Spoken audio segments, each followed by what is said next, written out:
kan? Okey. Baik, kita lihat tentang syarikat multinasional, iaitu kalau kita lihat daripada sudut bahasa sendiri pun, multinational, iaitu kita kata sebagai pelbagai bangsa. Syarikat pelbagai bangsa sebenarnya, multi ni pelbagai lah. Okey, dan national ialah berkaitan dengan bangsa dan juga kebangsaan serta negara. Itu national. So syarikat multinasional ialah syarikat yang mana beroperasi di beberapa negara secara serentak. Okey, secara serentak. Dia bukan buka kat sini kemudian tutup, kemudian pergi buka tempat lain kemudian tutup, buka tempat lain tutup, tidak. Dia serentak di beberapa negara. Dan antara syarikat multinasional yang ada di Malaysia ialah seperti Sime Darby Berhad, kemudian juga Axiata Group Berhad, CIMB Group dan juga Maybank. So ini adalah syarikat-syarikat multinasional yang beroperasi di beberapa buah negara. Okey, dan mungkin kamu ingat lagi Sime Darby sebenarnya dia terlibat dalam apa? Dia terlibat dalam apa untuk Sime Darby? Begitu juga Axiata sebenarnya terlibat dalam apa? Okey, Sime Darby dulu. Sime Darby sebenarnya terlibat dalam bidang apa? Syarikat dalam bidang apa sebenarnya? Sime Darby. Siapa tahu? Okey. Sime Darby ni nama besar. Okey, kelapa sawit. Okey. Baik, sebenarnya Sime Darby ni bukan sahaja perladangan ya. Bukan sahaja perladangan, iaitu kalau kita lihat tentang kelapa sawit yang selalu kita sebutkan kan. Sebenarnya Sime Darby ni terlibat dalam kelapa sawit, iaitu dalam perladangan, begitu juga dalam perindustrian. Kemudian begitu juga dengan engineering. Kemudian juga terlibat dalam pembinaan. Pembinaan. Kemudian juga terlibat dalam pendidikan dan juga terlibat dalam kesihatan. Di mana Sime Darby pun ada hospital. Sime Darby ada hospital. Sime Darby juga ada college, iaitu college perubatan pun ada juga. So Sime Darby ni adalah sebuah syarikat yang besar dan dia adalah salah satu kita katakan sebagai GLC lah. Dia ada kaitan dengan government, ada kaitan dengan kerajaan. So memang ini memang syarikat yang multinasional, bukan saja beroperasi di Malaysia tetapi beroperasi di negara-negara luar. Axiata Group. Siapa tahu Axiata Group? Ini famous sebenarnya Axiata Group ni. Dia terlibat dalam apa Axiata Group? Siapa tahu? Pak Faiz mungkin tahu. Vaksin. Okey, mentang-mentanglah sekarang ni vaksin itu selalu disebut-sebut. Oh, main vaksin je. Okey, anyone here? Afiq, mungkin tahu Afiq? Atira? Mungkin tahu Axiata Nash? Mungkin tahu Axiata sebenarnya terlibat dalam apa? Axiata. Tak tahu. Okey. Tak tahu Okey, sebenarnya Axiata ialah kita kata sebagai kita kata ibu syarikat ataupun kita kata sebagai konglomerat di mana Axiata Group ni banyak terlibat dalam perladangan juga, terlibat dalam komunikasi, terlibat juga dalam pembinaan, dan salah satu syarikat yang terlibat dalam komunikasi di bawah Axiata Group ialah Celcom. So Celcom sebenarnya di bawah Axiata. Celcom adalah di bawah Axiata Group. Yes. Itu Celcom. Jadi Axiata ni merangkumi seluruh Asia Tenggara lah. Seluruh kawasan Asia Tenggara. So Celcom adalah daripada Malaysia. Daripada Malaysia yang menjadi anggota Axiata. Kemudian kita ada CIMB Group dan juga Maybank, di mana kedua-dua ni tidak perlu diperkenalkan lagi, iaitu kedua-dua syarikat ini memang terlibat dalam kewangan, perbankan, kewangan dan juga pelaburan. So ini memang syarikat multinasional. So sesebuah syarikat dianggap sebagai syarikat multinasional sekiranya mempunyai 3 ciri ini. Mempunyai 3 ciri berikut. Iaitu apakah ciri-cirinya? Iaitu yang pertama, dia mestilah sebuah firma yang besar ataupun syarikat yang besar mempunyai cawangan di beberapa buah negara. Means that nama-nama company yang kita sebut tadi seperti Sime Darby, seperti Axiata, seperti CIMB dan Maybank memang ada cawangan-cawangan di luar negara. Di Indonesia ada, di Thailand ada. So begitu juga di Filipina. So memang ada cawangan-cawangan di luar negara. Okey, dan yang kedua, okey, iaitu kita lihat pemindahan teknologi yang canggih antara cawangan di negara yang berbeza. Maksudnya, okey, kalau teknologi itu diaplikasikan di Malaysia, maka teknologi itu juga akan diaplikasikan di cawangan-cawangan syarikat itu di negara-negara lain. Jadi ini berlakulah pemindahan teknologi. So kata kunci di sini iaitu pemindahan teknologi. Yang ini adalah firma besar. Okey, firma besar yang pertama, yang kedua pemindahan teknologi, dan yang ketiga semua cawangan firma itu akan dikawal oleh firma induk di negara-negara asal. Maknanya, okey, kalau kita lihat macam macam Maybank ke kan, kalau dia banyak cawangan-cawangan di luar negara, maka yang mengawal semua cawangan-cawangan itu adalah dia punya headquarters, iaitu Maybank di Malaysia. So itu yang dikatakan sebagai syarikat multinasional. Dan kena ingat okey, kadang-kadang orang kata, "Oh, macam ni kaya lah kan. Banyak syarikat, kemudian di luar negara pun ada apa semua kan." Harus diingat untuk pembinaan sesebuah syarikat multinasional bukannya boleh dibangunkan dalam tempoh 1 tahun, 2 tahun ataupun 5 tahun ataupun 10 tahun. Okey, syarikat multinasional biasanya ditubuhkan, okey, dan bertahan lebih daripada 30 tahun. Baru dia boleh, orang kata apa, mampu untuk membuka cawangan di negara-negara luar. So itu bermakna dia mampu bertahan dalam perniagaan. Jadi untuk bertahan, untuk berniaga dah satu hal.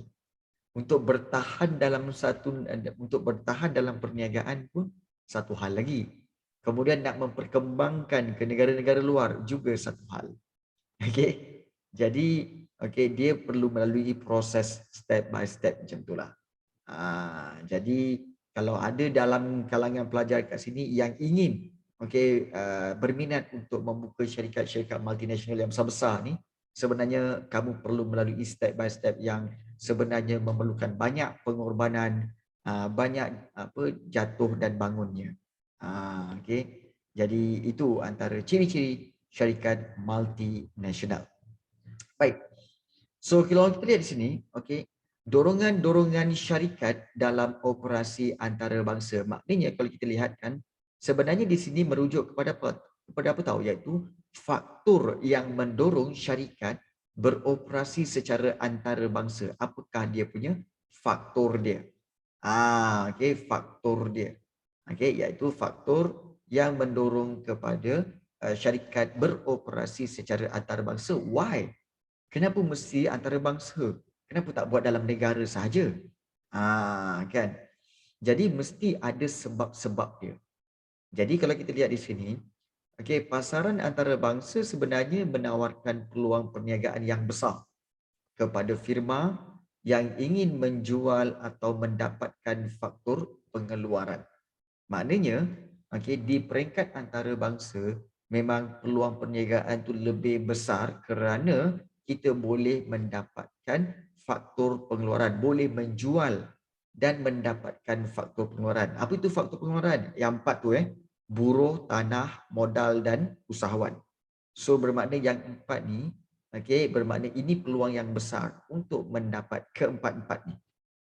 Untuk menjual dan juga untuk mendapatkan faktor pengeluaran. Maknanya kita boleh menjual modal, kita boleh mendapatkan modal.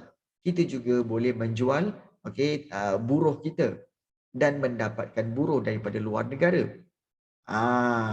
So mungkin kamu punya idea iaitu, cikgu macam mana dia menjual buruh? Macam mana kita menjual buruh kita?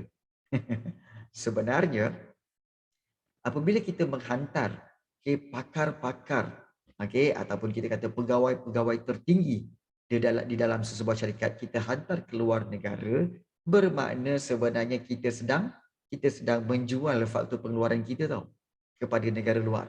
Kerana dia akan beroperasi dia akan berkhidmat di cawangan-cawangan syarikat kita di negara luar.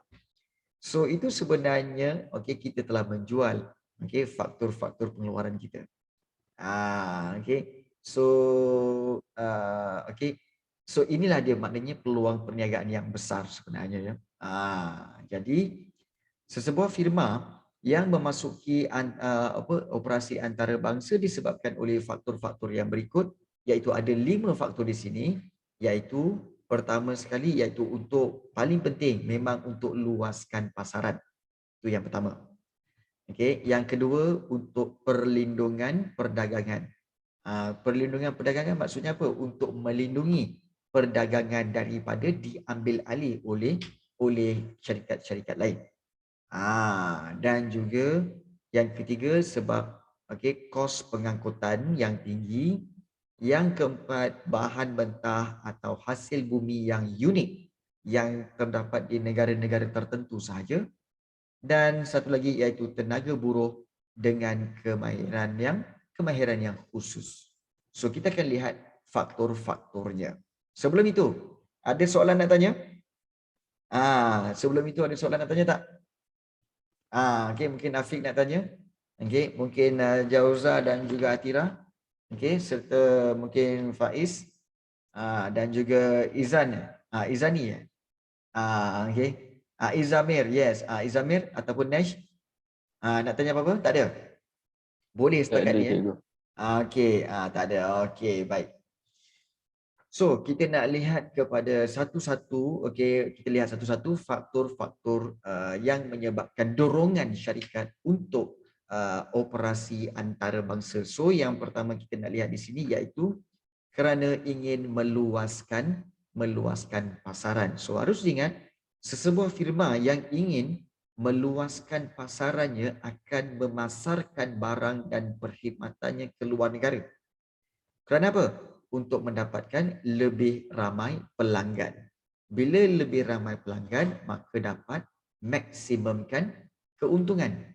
Dan kita tahu bahawa syarikat ataupun firma memang dia punya matlamat utama iaitu memaksimumkan keuntungan.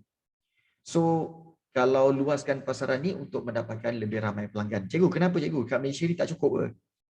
Okey. Kat Malaysia ni mungkin kita ada penduduk 32 juta orang. Okey. Dalam ekonomi ataupun dalam kita kata dalam pasaran kebiasaannya kita akan menganggap bahawa barang yang kita jual atau perkhidmatan yang kita jual akan dibeli oleh orang yang ke-10. Orang yang ke-10. Boleh faham tak? Okey, dia macam ni. Seandainya kamu meniaga satu barang, okey. Seandainya ada 10 orang customer yang lalu depan kamu, okey. Orang yang pertama dia lalu tak beli, orang yang kedua tak beli, orang yang ketiga tak beli, yang keempat tak beli, yang kelima tak beli, yang keenam lalu pun tak beli, 7, 8, 9 dan kebiasaannya orang yang ke-10 akan beli. Itu menurut market. Menurut pasaran ini sebenarnya ini dah peringkat tinggi sebenarnya, tapi inilah kita kata sebagai dikatakan sebagai organizational behavior. Iaitu gelagat-gelagat firma dan gelagat orang ramai. Bagaimana mereka melihat gelagat-gelagat manusia untuk berbelanja. Ini adalah kita kata sebagai satu subjek dalam ekonomi tau. Satu subjek dalam ekonomi iaitu organizational behavior. So, dia kata apa tahu? Kebiasaannya, seorang daripada 10 orang akan beli. Jadi bermakna berapa persen? Kalau seorang daripada 10 orang bermakna 10%. 10%. So, kalau kita lihat kembali di Malaysia ni, let's say kalau 32 juta orang penduduk yang ada di Malaysia ni, bermakna 10% daripada 32 juta adalah 3.2 juta, betul? So 3.2 juta pun itu adalah 10% target market. Dan adakah 3.2 juta itu akan beli? Tidak. Dia akan saring lagi kepada another 10%. 3.2 juta mungkin hanya menyedari perniagaan kamu. Tetapi yang benar-benar membeli, yang berminat nak beli, mungkin hanyalah 10% daripada 3.2, iaitu 320,000 orang. Nampak? 320,000 orang yang berminat atau yang nak membeli barang kamu. That is how organizational behavior dilakukan dan statistiknya lah. Jadi kalau katakan bilangan penduduk tu ramai, contohnya macam di Indonesia. Indonesia penduduk dia adalah lebih kurang 240 juta orang. Sudah tentu 10% dia lagi banyak kan? 10% dia ialah 24 juta. Kemudian 10% daripada 24 juta ialah 2.4 million. So 2.4 juta still ianya market yang besar. So ini akan dapat memaksimumkan keuntungan. That's why kenapa syarikat-syarikat ini pergi ke pasaran antarabangsa untuk apa? Untuk luaskan pasaran. Boleh faham? Tapi kena ingat method yang cikgu cakap tadi ni boleh digunakan untuk pakai untuk perniagaan kecil. Let's say kalau katakan kamu lepas SPM ni nak berniaga burger, atau mungkin Jauza Mira nak berniaga dropship barang-barang alat solid dan juga barang-barang makeup, barang-barang makeup perempuan, contohlah kan. Kemudian kamu buat promosi di mana? Kamu buat promosi di Facebook. Contoh promosi di Facebook. So kamu kena letakkan target yang betul.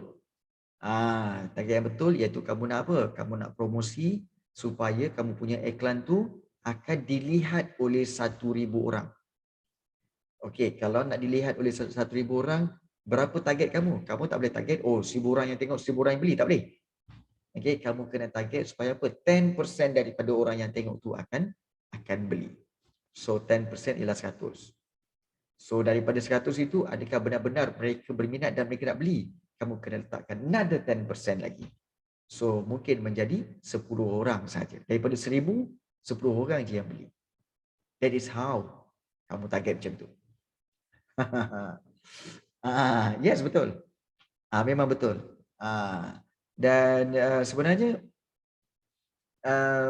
inilah yang cikgu buat sebenarnya untuk kelas-kelas online cikgu, di mana cikgu setiap bulan akan ada promosi di Facebook tau. Cikgu letakkan promosi di Facebook. So cikgu punya target lebih kurang dalam setiap hari iklan cikgu akan cikgu make sure supaya yang tengok di antara 500 orang hingga 1,000 orang. So dia punya bajet dalam sehari dalam RM12 macam tu. RM12 sehari So cikgu nak run iklan tu dalam 20 hari macam tu. So bajet sikitlah dalam 300, 300.5 macam tu lah 300.5, RM400 macam tu.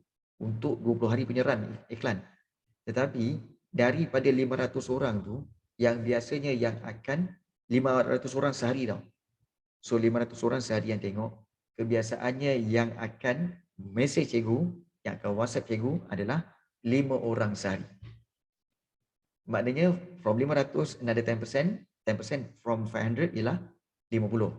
So 10% daripada 50 orang itu ialah 5 orang. So cikgu target 5 orang sehari. Tak nak banyak-banyak. Sebab apa? Tak larat nak jawab. Okey. Jauza Mira mesej cikgu tanya soalan pun kadang-kadang berjam baru cikgu jawab. Kan. Jadi sebab cikgu banyak kelas. Jadi that is how you target market.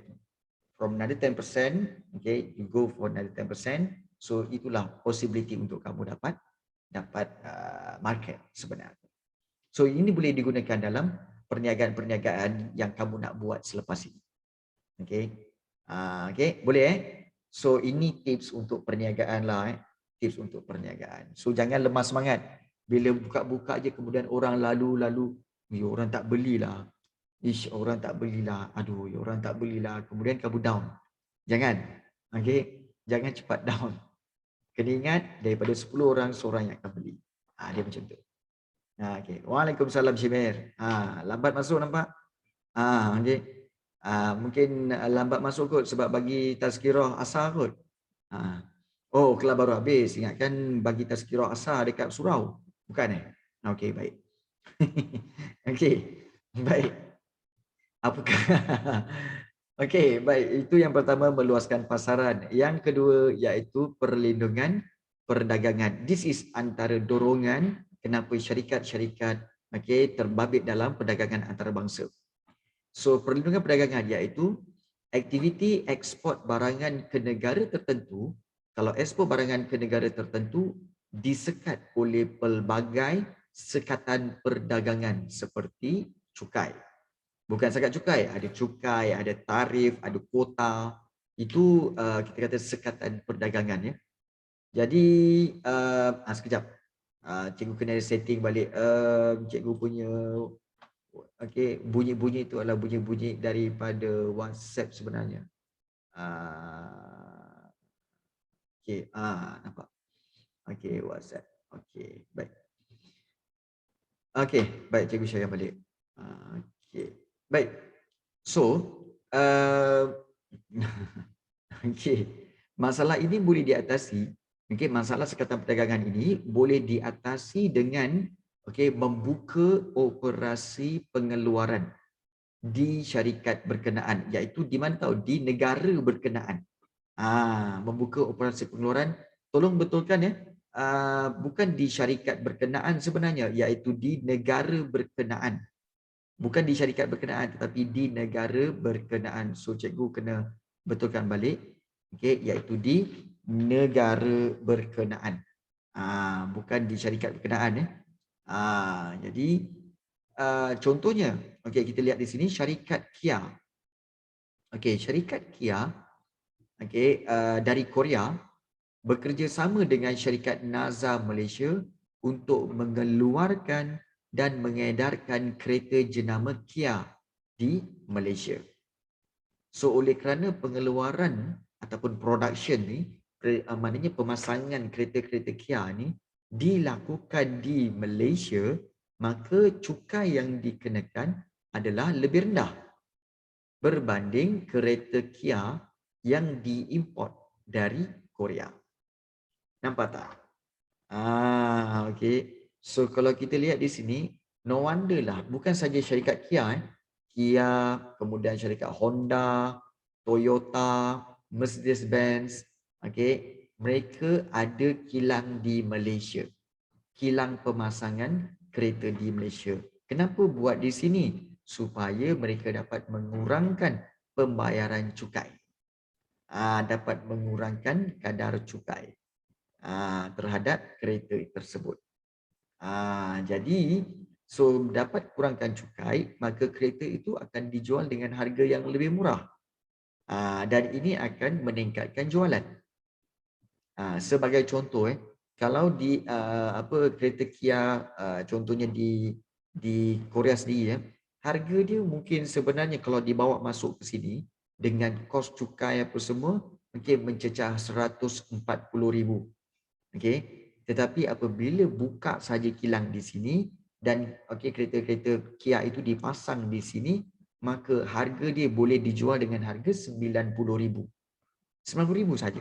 So gap mencecah 50,000 tu. 40 hingga 50,000 tu. Jadi itu lebih baik. Sebab apa? Kereta yang sudah tentulah kereta yang harganya lebih murah akan dapat meningkatkan jualan sebab lebih ramai orang nak beli. Kan? Dan ini win-win situation di mana syarikat-syarikat ini bila buka di Malaysia, maka orang-orang di Malaysia dapat berpeluang untuk bekerja dengan syarikat-syarikat ini, maka ini telah membuka peluang pekerjaan. Thank you sayang.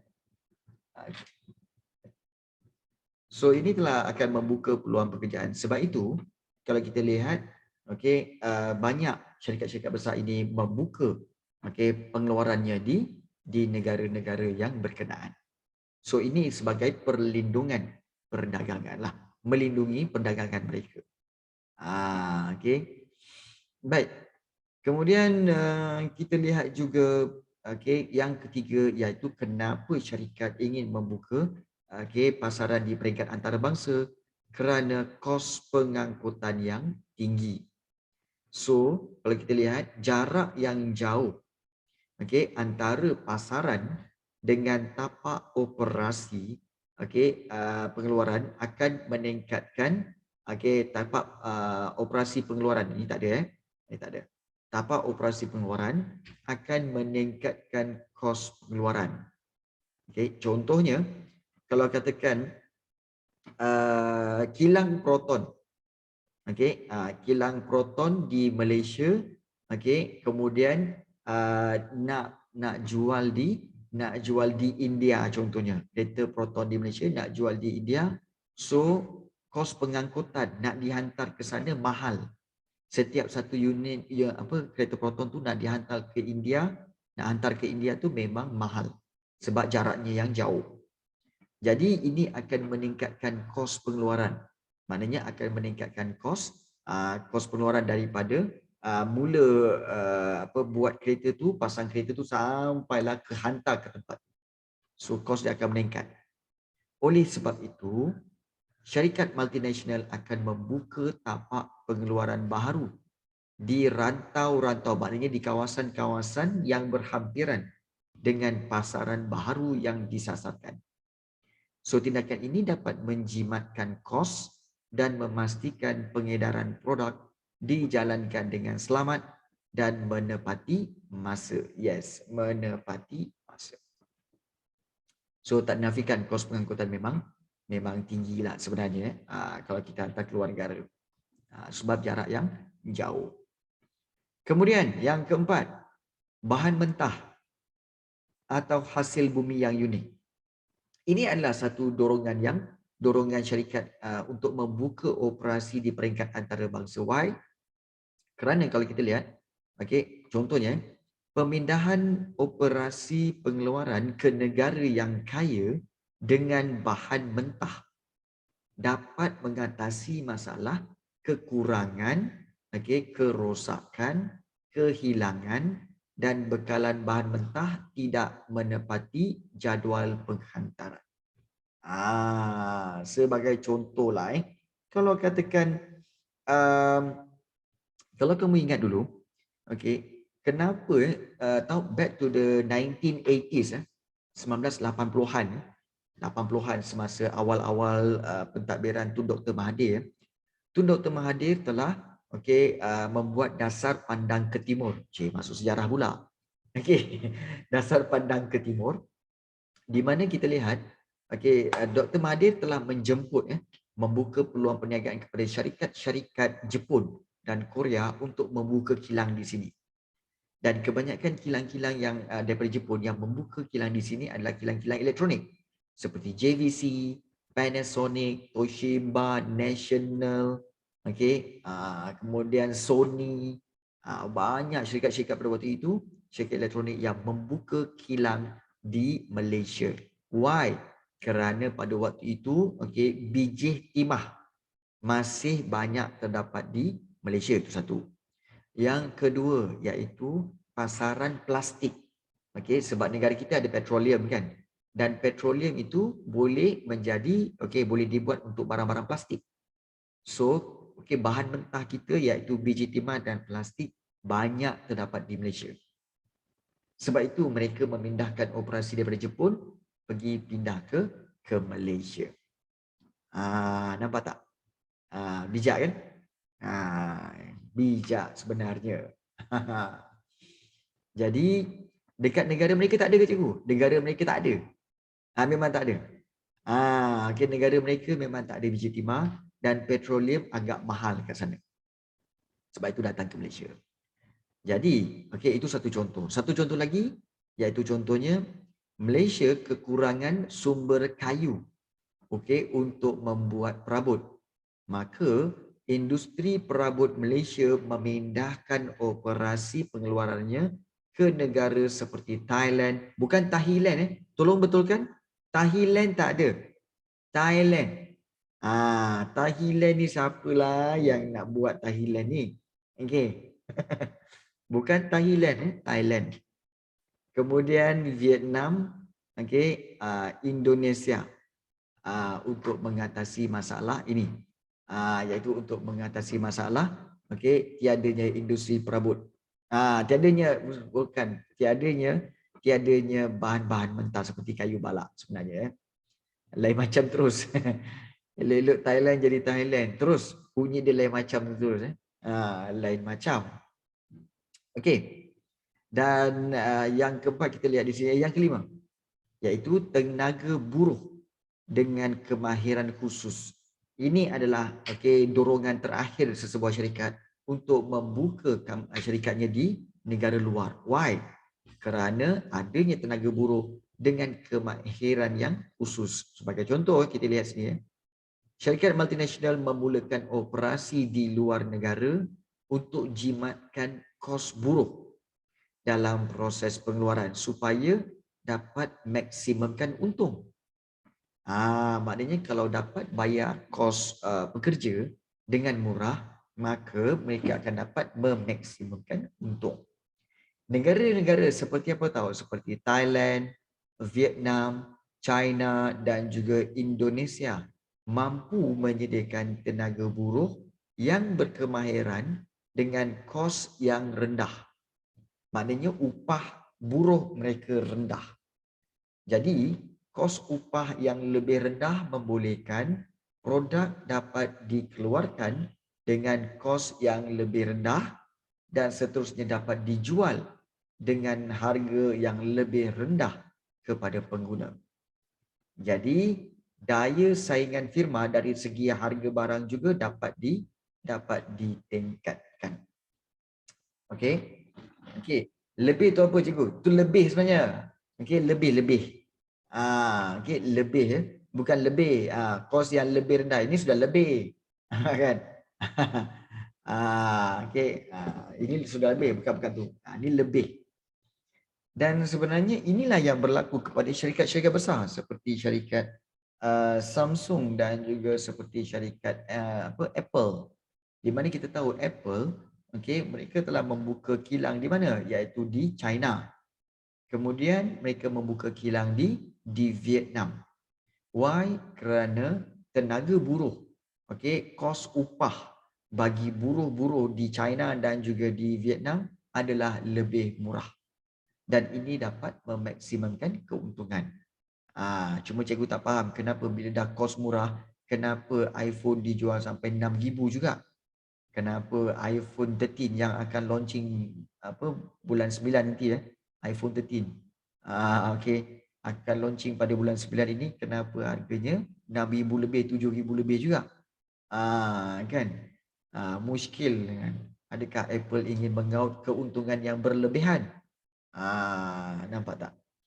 Jadi itulah yang muskilnya. Tapi memang satu sebab kenapa mereka membuka kilang-kilang di Vietnam dan China adalah kerana tenaga buruh yang murah. Yang murah. Jadi ini adalah 5, kita kata sebagai 5 sebab ataupun 5 faktor ataupun 5 dorongan kenapa syarikat membuka di pasaran ataupun beroperasi di peringkat antarabangsa.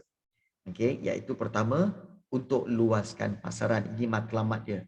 Kemudian yang kedua, untuk perlindungan perdagangan supaya dapat mengelakkan cukai, mengurangkan pembayaran cukai. Yang ketiga, kerana kos pengangkutan yang tinggi, iaitu kos untuk menghantar barang, sesuatu barang tu daripada negara asal ke negara yang nak dijual tu, sebenarnya kos pengangkutannya sangat tinggi. Dan yang keempat, iaitu kerana bahan mentah ataupun hasil bumi yang unik yang tidak terdapat pada negara asal boleh didapati di negara yang nak dibuka operasi pengeluaran itu. Dan satu lagi kerana tenaga buruh dengan kemahiran khusus dan juga dengan kos upahnya yang lebih rendah. So ini 5 sebab kenapa syarikat ingin membuka dan beroperasi di peringkat antarabangsa. Jadi cuma cikgu muskil lah kalau kita punya syarikat seperti Axiata, Sam Darby, kemudian juga Maybank, CIMB boleh go for international. Kenapa lagu-lagu kita tak boleh pergi international? Kan? Contoh macam lagu-lagu kita yang ada ni kan. Lagu Malaysia sekarang ni apa? Siapa lagu yang baru-baru cikgu tak ingat apa? Yoni Boy. Yoni Boy lah, Joe Flizzo lah, kan? Kenapa tak boleh dijual di peringkat antarabangsa? Itu jadi satu kemusykilan kan. Kan? Kalau K-pop tu boleh dijual lagu dia sampai ke Malaysia. Walaupun orang Malaysia sepatah haram pun tak faham tentang apa yang dia nyanyikan tu. Kan? Okay. Sepatah haram pun tak faham, tapi still minat. Kan beli pula tu. Kemudian ada yang subscribe pada video-video Blackpink, okay, dan sebagainya. Tapi kenapa kita tak jual lagu-lagu kita ke peringkat antarabangsa seperti ke Korea ke, supaya orang Korea belajar pula, kan, dengar lagu Siti Nurhaliza ke, kan, dengar lagu Search ke, Wings ke, kan, daripada Malaysia.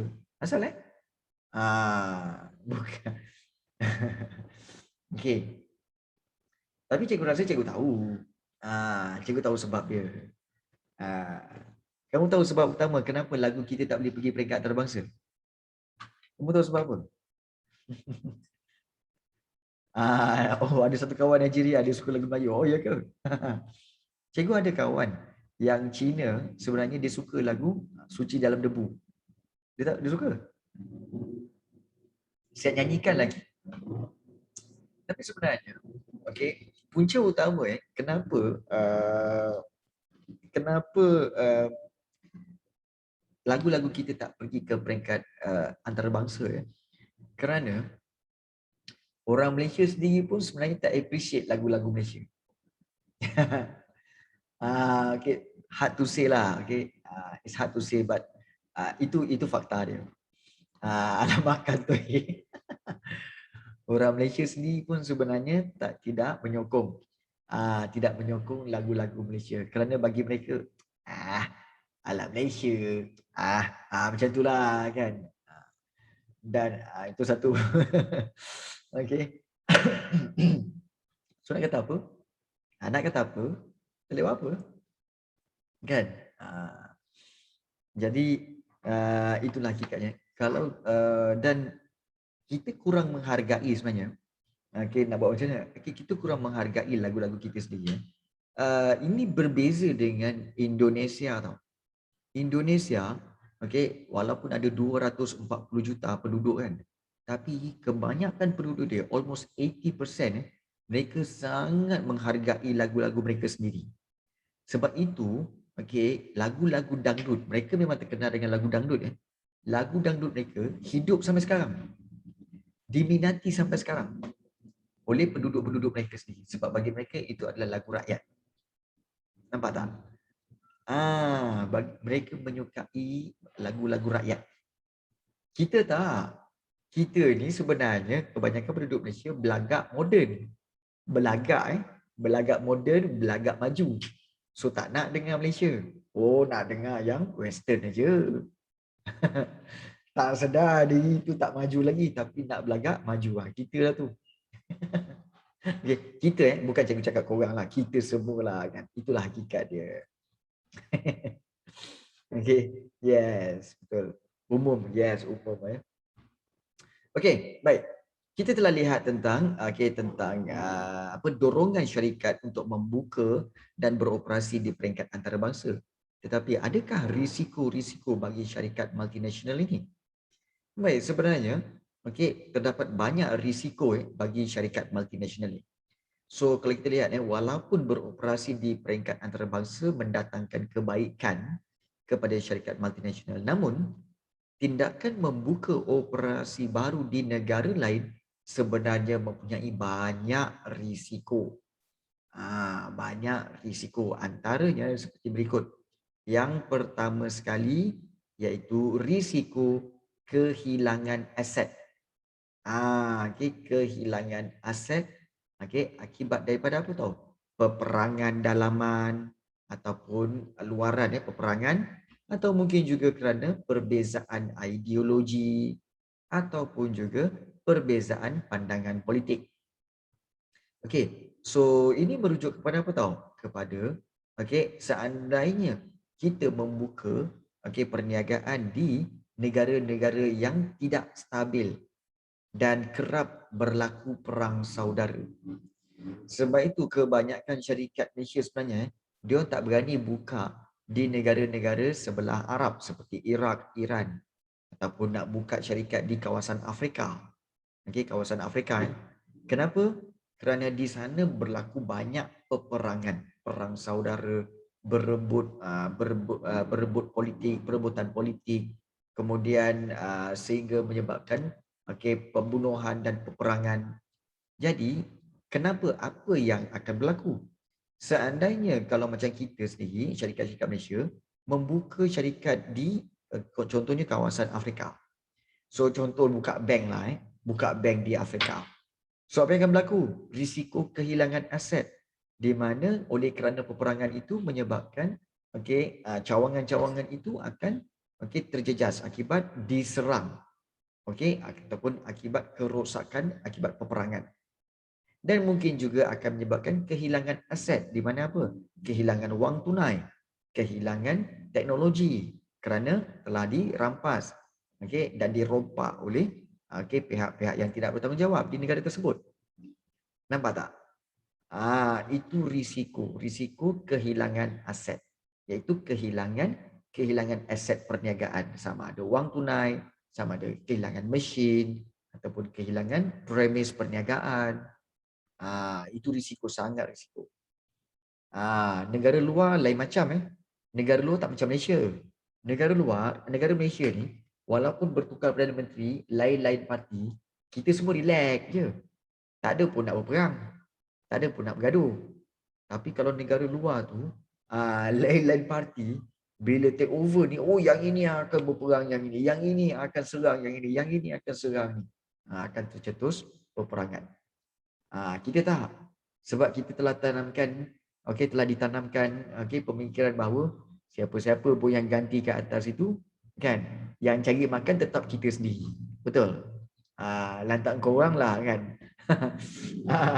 Lantak korang lah nak berurut apa pun, kan. Sudahnya siapa-siapa ganti pun bukannya korang yang bagi makan kat kita orang yang kena cari sendiri. Betul? Itu pemikiran yang bagus. Ya.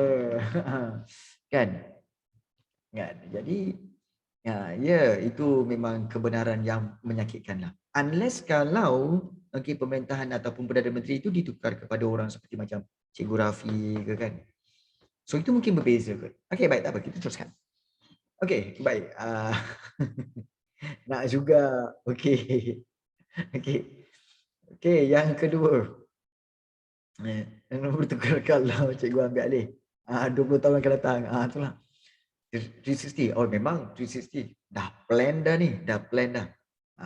Memang tukar 360 je lah. Confirm. Itu yang dia tak bagi tu. Saya kabinet. InsyaAllah jawab saya. InsyaAllah. Mastermind dia. Okey. Baik. So yang pertama iaitu risiko kehilangan aset. Yang kedua iaitu tenaga buruh yang tidak berkemahiran. Yang tidak berkemahiran ataupun juga tidak bermotivasi dalam pengeluaran. Maknanya mereka memang tak ada expertise, tak tahu pun cara-cara nak guna mesin ataupun cara-cara nak guna PC ke ataupun nak guna software tertentu ke, kan.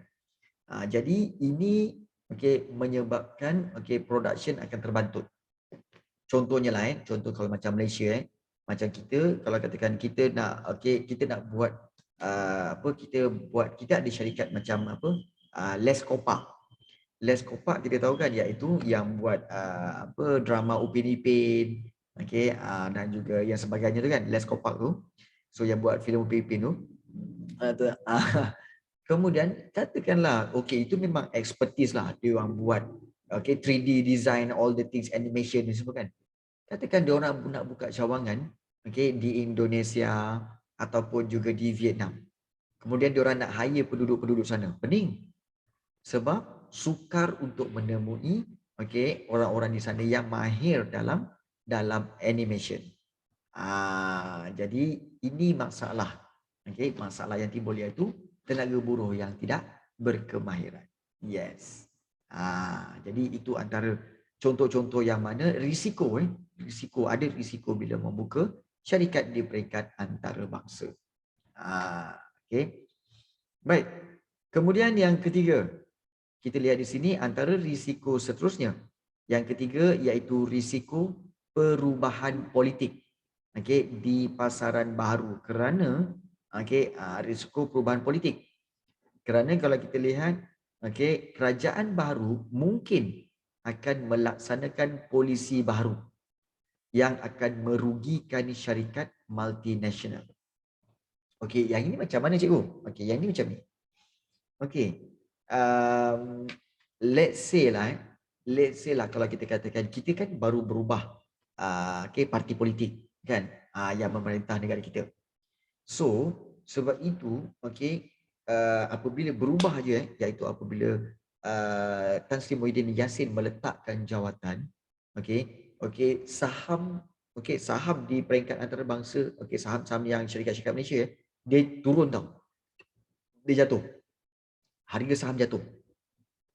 Kemudian bila naik Ismail Sabri Ismail Sabri maka kita lihat mula market pasaran saham bergerak perlahan-lahan naik. Perlahan-lahan tapi dia tak naik terus, dia perlahan-lahan naik. Why? Kerana apabila Muhyiddin Yassin meletakkan jawatan bermakna polisi-polisi maknanya seperti pengenalan cukai, bantuan-bantuan kerajaan terhadap syarikat, bantuan-bantuan kerajaan terhadap syarikat-syarikat antarabangsa juga akan ikut Tan Sri Muhyiddin Yassin, iaitu bila Muhyiddin letak jawatan maka polisi-polisi itu pun akan terhenti. Akan terhenti dan apabila naik Datuk Ismail Sabri, so polisi itu tak tahu lagi sama ada akan diteruskan atau polisi yang dibuat oleh Muhyiddin Yassin akan dibatalkan. Dan ini akan merugikan syarikat multinasional kalau katakan ianya bergantung kepada polisi tersebut.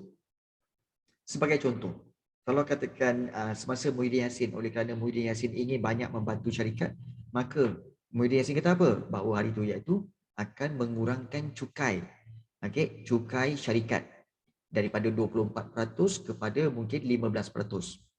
So syarikat alhamdulillah lah untung. Kan? Tetapi katakanlah tiba-tiba Datuk Tan Sri Muhyiddin Yassin meletak jawatan hari itu, kemudian juga kemudian Ismail Sabri naik. Ismail Sabri kata apa? Oleh kerana kewangan kita tidak mencukupi, maka cukai syarikat dinaikkan daripada 16% naik kepada 28%. Bukan 24, 28% lagi naik. Jadi ini menyebabkan syarikat-syarikat multinasional ni rugi sebab terpaksa bayar cukai yang lebih. Nampak tak? So perubahan parti politik akan menyebabkan perubahan dasar kerajaan. Dan ini kadang-kadang mungkin, sebab itu dia kata mungkin kerajaan baru akan melaksanakan polisi yang mana akan merugikan syarikat-syarikat multinasional. Sebab itu syarikat multinasional suka negara yang stabil.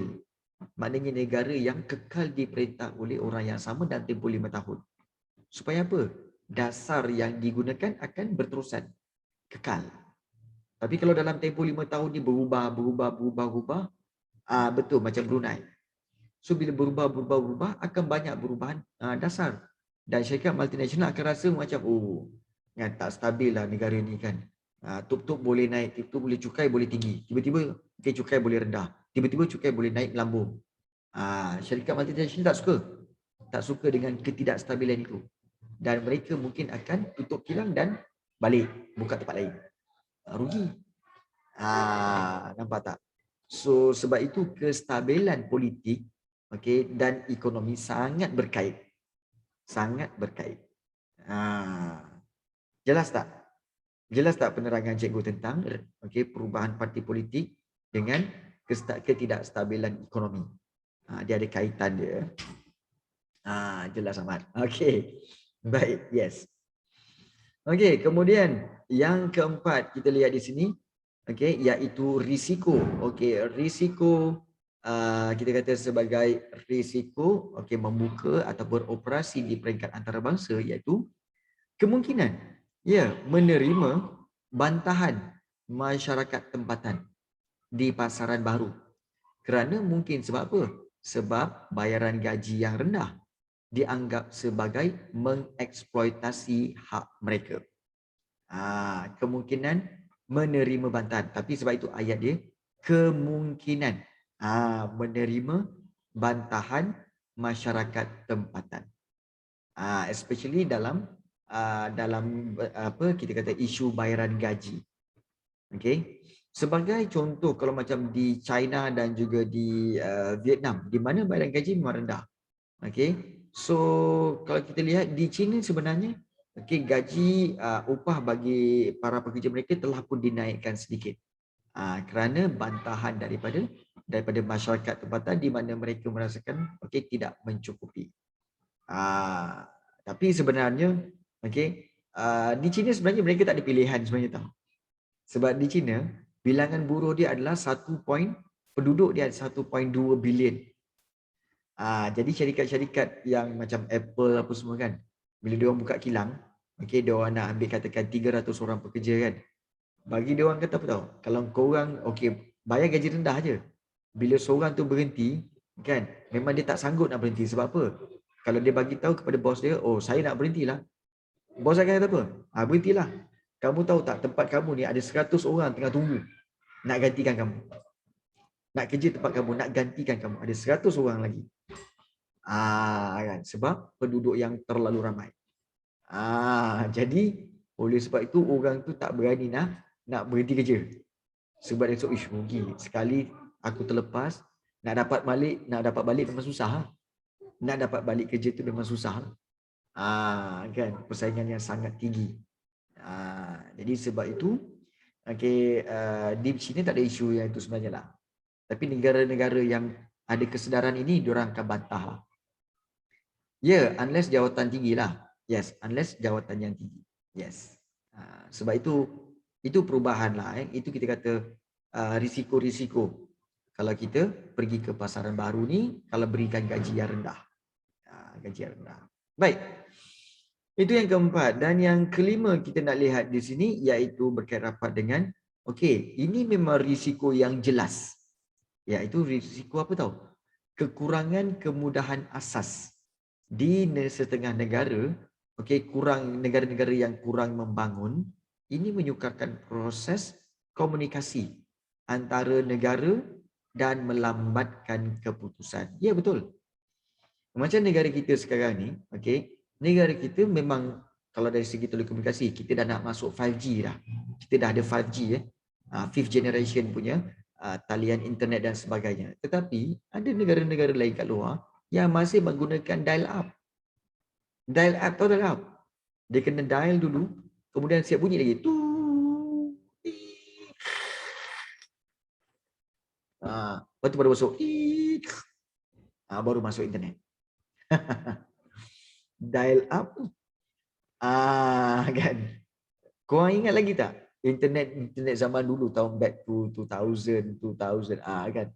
Dia ada nak masuk internet tu dia dial up tau. Dia dial up. Kita pun klik kan. Tri betul. Siap bunyi tu.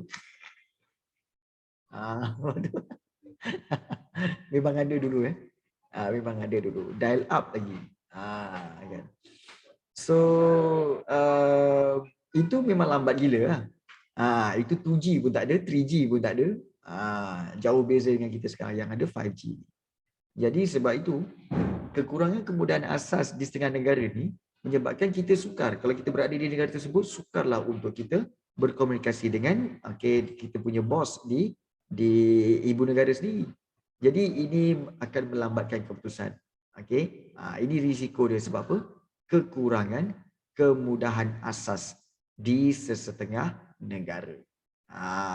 Merujuk kepada banyak pelbagai kemudahan lah. Dan yang keenam, kalau kita lihat, risiko kesukaran mendapat balik keuntungan. Sukar mendapat balik keuntungan kerana sesetengah negara menghadkan syarikat multinasional hanya boleh mengalirkan, maknanya menghantar semula sebahagian keuntungan keluar daripada firma induk dan bakinya dikehendaki dilaburkan semula dalam pasaran tempatan. Ini complicated sikit. So kalau kita lihat di sini, risiko kesukaran mendapat balik keuntungan. Okey, kerana apa? Kerana ada sesetengah syarikat ataupun setengah negara menghadkan syarikat itu untuk hantar balik duitnya ke negara asal. Contoh kalau macam Malaysia. Okey, Malaysia mengenakan mengenakan polisi di mana kalau syarikat-syarikat seperti Kia tadi seperti Kia, seperti Honda semua yang buka kilang di Malaysia ni, bila mereka dah buat kilang kat sini, kemudian mereka pasang, mereka buat jualan semua kan, mereka untung banyak. Okey, mereka untung banyak. Jadi keuntungan itu tidak boleh dihantar 100% ke Korea ataupun ke Jepun semula, tak boleh. Ada setengah negara kenakan, okey, kamu boleh hantar ke negara kamu hanya 50% saja. 50% lagi kamu kena gunakan untuk laburkan semula di dalam pasaran tempatan. Laburkan macam mana? Mungkin kamu boleh laburkan duit tu untuk apa? Untuk menambahkan kilang kamu ke, membuka perniagaan lain ke, ataupun melabur di perkara-perkara lain ke. So kamu tak boleh hantar, syarikat itu tak boleh hantar 100% ke negara asal. So ini sukar untuk mendapat balik modal, dapat balik keuntungan. Sebab apa? Sebab sesetengah negara dihadkan. Dan ini kita kena faham. Sebab apa tahu? Sebab satu, supaya apa tahu? Supaya duit tempatan tidak keluar ke negara dengan banyak. Okey, sebab kena ingat kalau katakan Kia dapat untung banyak kat sini. Dah lah Kia pasal buka kilang kat sini kan. Kia banyak untung kat sini. Kemudian Kia akan menghantar keuntungannya ke negara Korea. Ingat keuntungan yang dia buat dalam jualan di Malaysia adalah dalam bentuk ringgit Malaysia. So bila dia nak hantar duit ke Korea, dia akan buat transaction iaitu tukaran mata wang. So bermakna apa? Duit kita akan keluar. Ini menyebabkan apa? Menyebabkan nilai mata wang kita akan jatuh. Nilai mata wang kita akan jatuh kalau duit kita terlalu banyak keluar. Jadi ini ini tujuan kenapa sesetengah negara dia hadkan syarikat multinasional itu untuk hantar keuntungannya keluar balik ke negara asal. Baik. So inilah 6 risiko. 6 risiko berkaitan dengan syarikat yang beroperasi di pasaran antarabangsa. Yang pertama, risiko pertama, kehilangan aset. Yang kedua, tenaga buruh yang tak mahir. Yang ketiga, risiko perubahan parti politik. Yang keempat, risiko menerima bantahan daripada masyarakat tempatan. Kelima, risiko kekurangan kemudahan asas di setengah negara itu. Dan juga yang keenam, iaitu risiko sukar mendapat balik keuntungan. Jadi itu berkaitan dengan risiko bagi syarikat multinasional. So ada 6. Ya, ada soalan nak tanya? Ada soalan nak tanya tak? Ada mana-mana yang tak faham? Mungkin Rafiq, Shimir dan juga Faiz serta Nesh dan Izamir. Ada mana-mana yang tak faham? Cikgu. Ya. Yang diorang kena bayar balik pelaburan tu fix rate ke boleh set sendiri? Yang mana satu? Yang last kali tu. Okey. Maknanya yang kamu kata yang bakinya dikendaki dilaburkan semula dalam pasaran tempatan tu. Okey. Okey, bagus soalan itu. Baik. Okey, Izamir, apa yang kamu faham tentang labur? Apa yang kamu faham tentang labur? Pelaburan. Menanggung kewangan syarikat tu. Itu maksud labur. Bolehlah. Okey. Baik. Sebenarnya labur ni sebenarnya adalah dalam bahasa Inggeris dipanggil investment. Betul Izamir? Investment, kan? Okey. Baik, investment ni ataupun pelaburan ini bukanlah semata-mata labur ke dalam saham. Tak. Okey, yang dimaksudkan dilaburkan semula, okey, labur ni invest semula dalam pasaran tempatan, dia ada dua cara. Sama ada yang pertama macam kamu cakap tadilah, iaitu sama ada kita kata sebagai melabur dalam, okey, contohnya dalam membeli saham. Saham-saham syarikat lain kan dengan ada rate dia kan. Dengan ada kadar faedah dia semua kan. Okey, membeli saham. Itu sebenarnya yang kita selalu nampak. Tapi sebenarnya dia ada satu lagi pelaburan yang korang jarang nampak. Bukan Afiq. Sebenarnya labur ini yang sebenarnya maksud dia lebih luas. Yang dilaburkan semula ni sebenarnya adalah bermaksud apa? Iaitu bermaksud menambahkan. Menambahkan, okey, menambahkan, kita kata menambahkan, okey, kita kata sebagai aset perniagaan. Perniagaan, okey, itu sebenarnya pelaburan, menambahkan aset perniagaan. Sebagai contoh macam ni cikgu? Okey, dilaburkan semula tu contohnya macam mana? Menambah aset perniagaan, iaitu mungkin dia menambahkan kilang. Kilang pengeluaran. Ataupun juga iaitu yang kedua mungkin juga atau dia membuka perniagaan baru. Membuka perniagaan dalam bidang baru. Dalam bidang baru. Okey, menambahkan kilang pengeluaran atau membuka perniagaan dalam bidang baru. Nampak tak? Jadi itu yang maksudnya dilaburkan semula. Okey, cikgu buat contoh sebab sebenarnya sebab itu cikgu kata sebenarnya satu cabaran besar sebenarnya untuk guru-guru ekonomi, guru-guru subjek ekonomi mengajar ekonomi. Tahu sebab apa? Sebab bila mereka nak cerita benda-benda macam ni, okey, cara yang paling mudah untuk memahamkan para pelajar iaitu apa tahu? Memberi contoh yang sebenar. Maknanya contoh daripada syarikat yang sebenar dan memberi contoh berdasarkan pengalaman yang sebenar yang pernah berlaku. So kalau cikgu-cikgu ekonomi kamu tu memang tak ada pengalaman, tak pernah tahu tentang apa pun semua kan, kamu akan belajar dengan guru yang hanya baca je lah fakta tu. Tak tahu apa benda. Nampak? Okey. Okey. Baik, dia macam ni. Tak, cikgu bukanlah kata cikgu baik, cikgu bagus, tak. Tapi sebab cikgu memang ambil ekonomi dulu ya. Di universiti memang cikgu ambil ekonomi. Okey. So, kalau kita lihat di sini, okey, yang dimaksudkan, okey, bakinya dikehendaki dilaburkan semula dalam pasaran tempatan. Maksudnya, okey, dibelanjakan, dilaburkan semula, iaitu maksudnya apa tahu? Dibelanjakan semula dalam negara, dalam pasaran tempatan untuk tujuan menambahkan aset perniagaan. Iaitu contohnya, okey, macam Kia tadi, kita ambil contoh Kia tadi. Kalau katakan Kia tu ada keuntungan sampai 500 juta.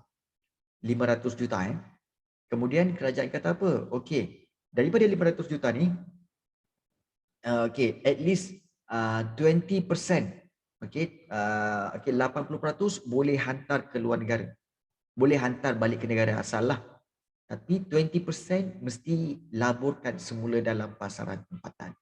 So 20% tu adalah bersamaan 100 juta. Jadi mungkin Kia akan berfikir, okay, 100 juta ni aku nak buat apa? Kena laburkan kat sini.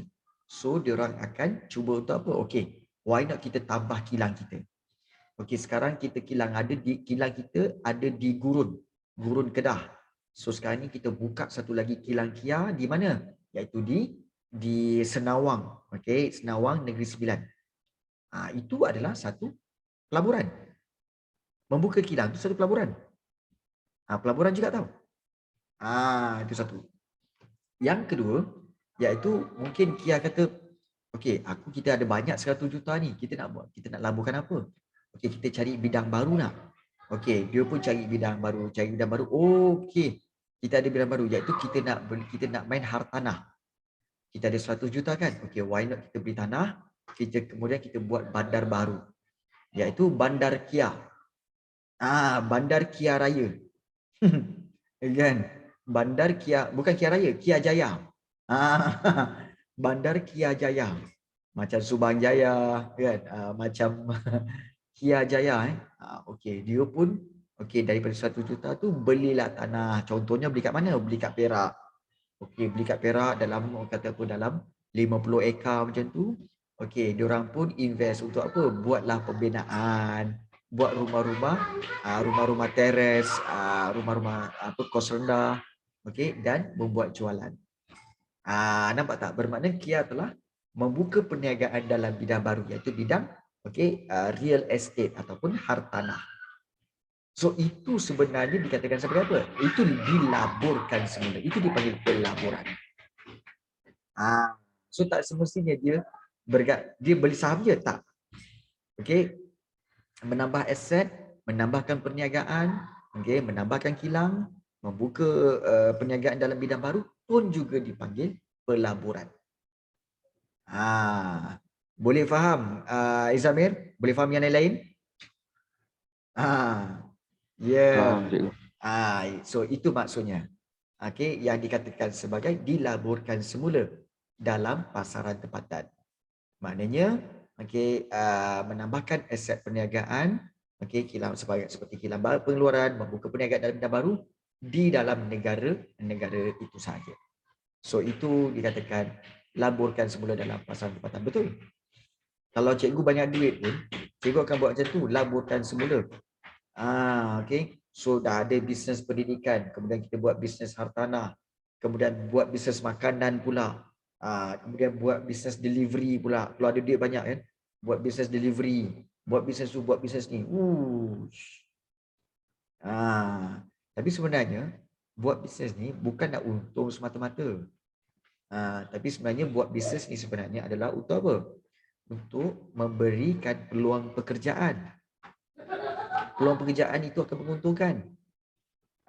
Macam sekarang kan, kalau kamu lihat, dua syarikat yang cikgu rasa memang untung atas angin, yang memang power gila lah untung atas angin, iaitu apa tahu? Cuba korang tengok yang Food Panda dan juga GrabFood. Kamu tengok Food Panda dengan GrabFood, dia tak ada produk. Dia tak ada produk. Dia perkhidmatan aja. Kan, dia perkhidmatan sahaja.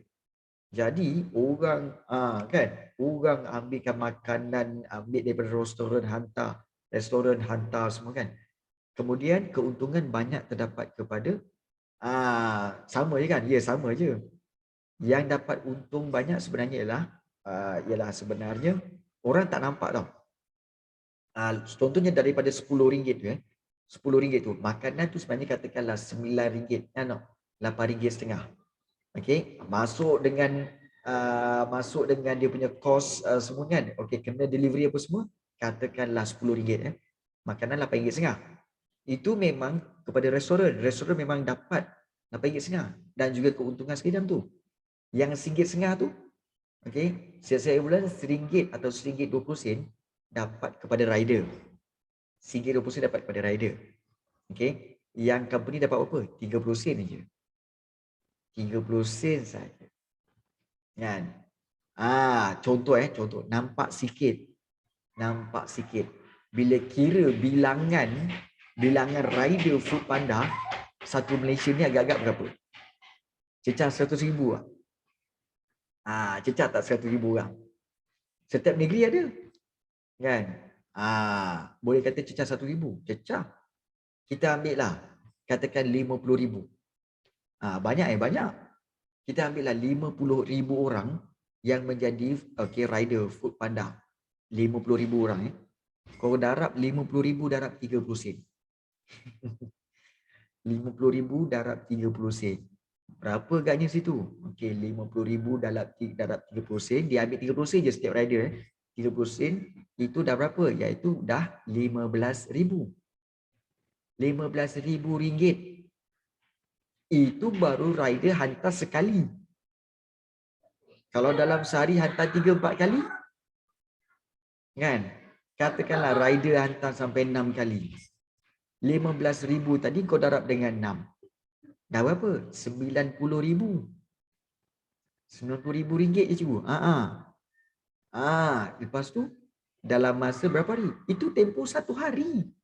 1 hari 90,000. Easy money, yes. 1 hari 90,000. Kau darab dengan sebulan? Kan? 1 hari 90,000 darabkan dengan sebulan. Okey. Lagi-lagi PKP ni betul. Kan? Nampak sikit je, dia main sen-sen je, 30 sen. Main untung 20 sen, 20 sen dah yang Foodpanda ambil, 30 sen yang GrabFood ambil. Tapi dia tengok volume. Dia tengok volume. Itu sebenarnya. Kan? Jadi itulah kita kata sebagai bisnes-bisnes baru yang sebenarnya memang banyak untung. Banyak untung sebenarnya. Jadi itu yang kita nampak. So, ini adalah kita katakan sebagai risiko-risiko bagi syarikat multinasional dan juga kita telah bincangkan tentang pelaburan-pelaburan yang sebenarnya boleh dilakukan oleh syarikat-syarikat besar inilah. Untuk pelaburan di pasaran tempatan. Baik, bagus soalan tu. Isabel, bagus soalan tu. Okey, yang lain-lain ada soalan lain? Mungkin Jauza, mungkin ada soalan di luar daripada subtopik ni ataupun mungkin di luar daripada ekonomi ni. Mungkin ada soalan lain nak tanya, selama ni nak bertanya simpan dalam kepala tapi lupa, hari ni baru teringat nak tanya. So silakan. Boleh bertanya. Okey. Sebab kamu untung sebenarnya sebab pada hari ini yang mengajar kamu ni bukanlah guru ekonomi tetapi sebenarnya adalah bekas CEO dan juga bekas pegawai perhubungan serta bekas perhubungan syarikat. Perhubungan syarikat dan juga bekas CEO syarikat yang mengajar kamu ekonomi. Okey. Hai Syimil, tak habis-habis lagi. Okey, cikgu, macam mana nak start ada modal?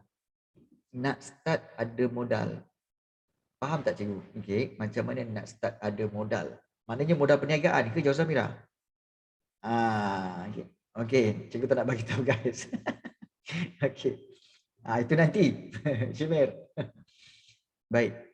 Modal perniagaan sebenarnya ada banyak cara. Okey, pertama sekali daripada modal daripada simpanan sendiri. Pertama simpanan sendiri. Okey, yang kedua iaitu modal daripada pinjaman, iaitu pinjaman daripada orang-orang sekeliling seperti pinjaman daripada ibu bapa atau pinjaman daripada rakan-rakan atau adik-beradik atau saudara mara.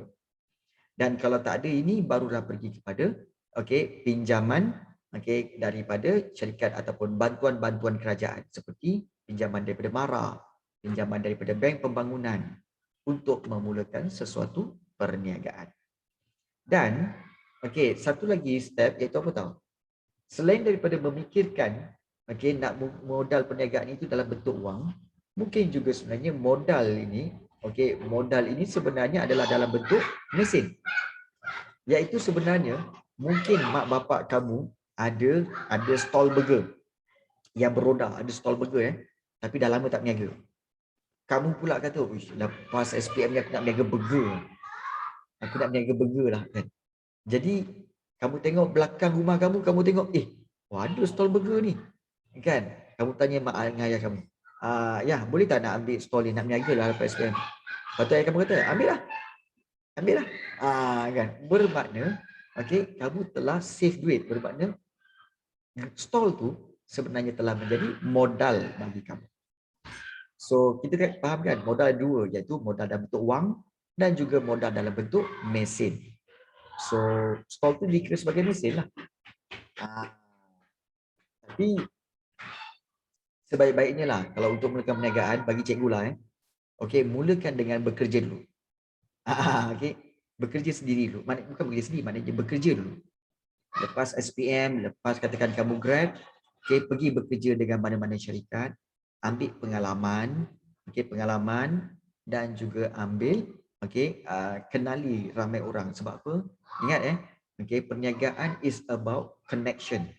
Kalau kamu tak pernah ada connection dengan siapa-siapa, terus-terus nak berniaga, susah. So kamu kena bekerja dulu untuk dapatkan connection. Oh kat mana barang tu, oh kat mana siapa apa kamu punya potential customer. Betul? Potential customer. Kemudian siapakah dapatkan sumber-sumber. Jadi daripada situ baru kamu boleh mulakan sendiri perniagaan. Macam cikgu terus cikgu cakap cikgu buat kelas online pun sama juga, kena ada connection. Macam nak jual barang kita worldwide. Zaman dulu memang susah nak jual barang kita worldwide. Sekarang ni senang. Kamu tahu kan ada certain website yang ajar bagaimana untuk kamu jual barang-barang barang-barang yang kamu boleh beli di pasaraya seperti 99 Speedmart. Kamu boleh beli barang-barang seperti Maggi, seperti sos, seperti apa juga. Dan juga banyak lagi barang-barang lain, peralatan-peralatan ke kan. Kamu boleh jual kat eBay. Boleh jual kat eBay. So ambil barang tu kemudian jual kat eBay, so orang luar negara yang pergi beli. So sekarang tak susah sebenarnya. eBay menjadi menjadi sumber untuk kamu melakukan perniagaan di peringkat antarabangsa. So boleh cubalah. Memang ada orang buat dan memang untung. Ada orang buat untung sampai jual buku tulis je. Dia jual dekat peringkat antarabangsa, dia untung dekat 400-500 jugalah. Jazwa Mira, ada plan perniagaan ke? Kalau ada plan perniagaan, PM tepi mana tahu cikgu boleh tengok dan juga mana tahu berminat untuk invest. PM tepi kalau ada idea-idea menarik. Cikgu guide saya. Boleh, tak ada masalah. Macam korang juga, seandainya korang ada idea perniagaan ke apa-apa kan, dan mungkin perlukan guide ke kan, ataupun boleh PM tepi cikgu. So cikgu boleh guide insyaAllah. Cikgu boleh guide insyaAllah. Kan? Tukang tengok boleh lah.